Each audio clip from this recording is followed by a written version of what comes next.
जय श्री राधे मित्रों।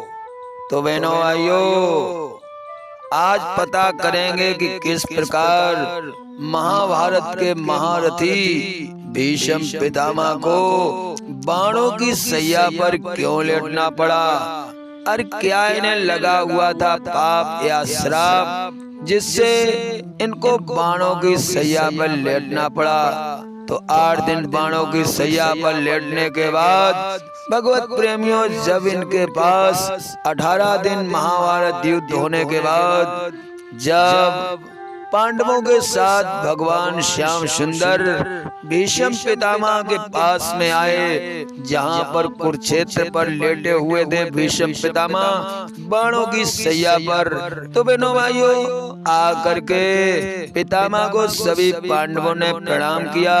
प्रणाम करने के बाद पितामह ने भी सभी को प्रणाम किया।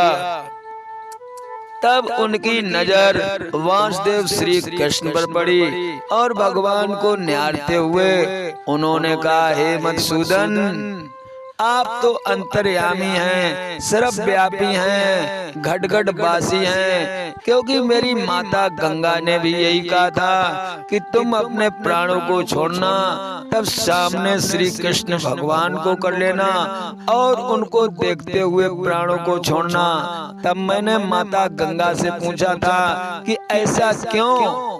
तब मेरी माता गंगा ने कहा था कि श्री हरि नारायण का अवतार ही भगवान श्री कृष्ण है। संसार के पापियों को मिटाने के लिए ही उन्होंने ये अवतार ग्रहण किया है। और ऐसा ही नहीं बहनों भाइयों, उन्होंने ये भी कहा था कि जिस समय अधर्म ज्यादा बढ़ जाएगा तब धर्म की स्थापना करने के लिए स्वयं नारायण इस वसुंधरा में अवतार लेंगे, और वो अवतार ले ही चुके हैं, जो वासुदेव श्री कृष्ण हैं। जब भीष्म पितामह ने कहा कि आप तो घट घट वासी हैं, तो हे प्रभु, मेरी आपसे एक विनती है और मेरी उस विनती को स्वीकार कीजिए। तब श्री कृष्ण भगवान मुस्कुराकर कहने लगे, क्या विनती है, आप अपने भाव सहित प्रकट कीजिए।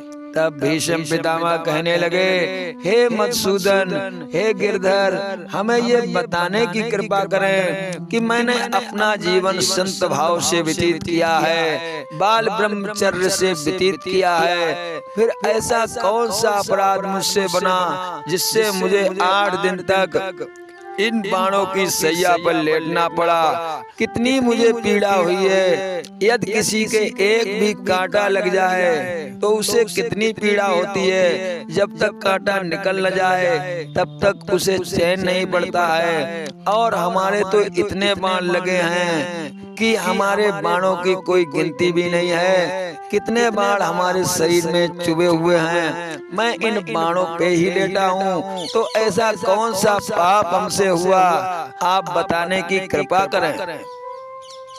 जब इतना कहा तो भगवान श्री कृष्ण मुस्कुराने लगे और कहने लगे, हे पितामह, पाप कोई भी करे उसका फल उसी को मिलता है, ये मेरा एक नियम है, करने वाले का पाप कभी छूटता नहीं है, उसे भोगना ही पड़ता है।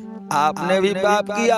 तो पितामह कहने लगे, मैंने कौन सा अपराध किया, आप मुझे अवश्य बताएं जिससे मेरे मन को शांति हो, कम से कम ये तो पता लगे कि जो पाप मैंने किया उसका निवारण हुआ कि नहीं हुआ।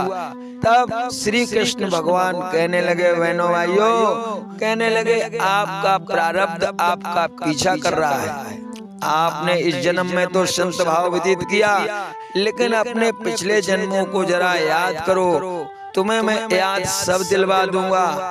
क्योंकि भीष्म पितामह 8 वसुओं में शुद्रस नाम के वसु थे। बहनों भाइयों, एक समय क्या हुआ, श्री कृष्ण कहने लगे कि आप जंगल में भ्रमण करने के लिए निकले थे, उसी समय आप चारों तरफ भ्रमण कर रहे थे, जंगल का आनंद ले रहे थे, वन और बगीचों को देख रहे थे, आप अपनी सुंदरता में मतवाले थे, आप अपने बल में भी मतवाले थे। तब आपने देखा कि एक गिरगिट इधर से उधर जा रही है। आपने कुछ सोचा विचारा नहीं और उस गिरगिट को अपने बाण के द्वारा उछाल करके फेंक दिया। जब उसे आपने फेंका तब वह जाकर के एक बबूल के वृक्ष में जाकर के अटक गई और उसके शरीर में बबूल के जितने कांटे होते हैं, बहुत से कांटे उसके शरीर में चुभ गए।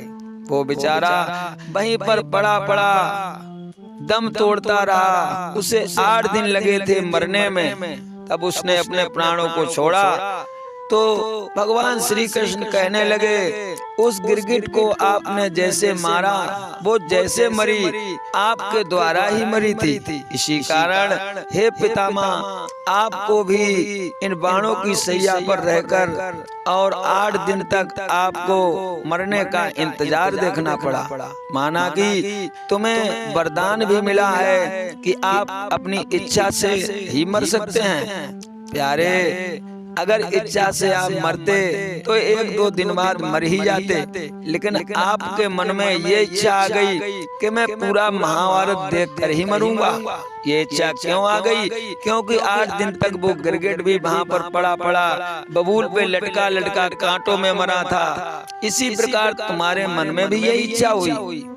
तभी 8 दिन के बाद अब तुम्हारी मृत्यु का समय आ चुका है। अब तुम ये शरीर छोड़ करके और अपने निजी शरीर को प्राप्त हो जाओगे। ये मेरा वरदान है। ऐसा कहा तो पितामह कहने लगे, हे कृष्ण, अब कोई पाप तो शेष नहीं रह गया। अगर कोई शेष और रह गया हो तो हम 2-4 दिन और बाणों पे लेटे रहेंगे।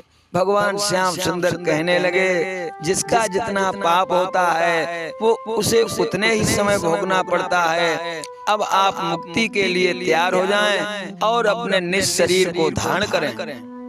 ऐसा कहा तो बहनों भाइयों, पितामह भगवान श्री कृष्ण को निहारते हुए अपने प्राणों को छोड़ते हैं और फिर बस शरीर में पहुंच करके और श्री हरि का भजन करते हैं। तो ये कहानी कैसी लगी? अच्छी लगी हो तो हमारे गुरु ज्ञान दर्पण चैनल को लाइक सब्सक्राइब करें। आप प्रतिदिन नई नई कहानियों को श्रवण करेंगे, नई नई बातों को सुनेंगे, अपने जीवन को धन्य बनाएंगे। सभी भक्तों को जय श्री राधे।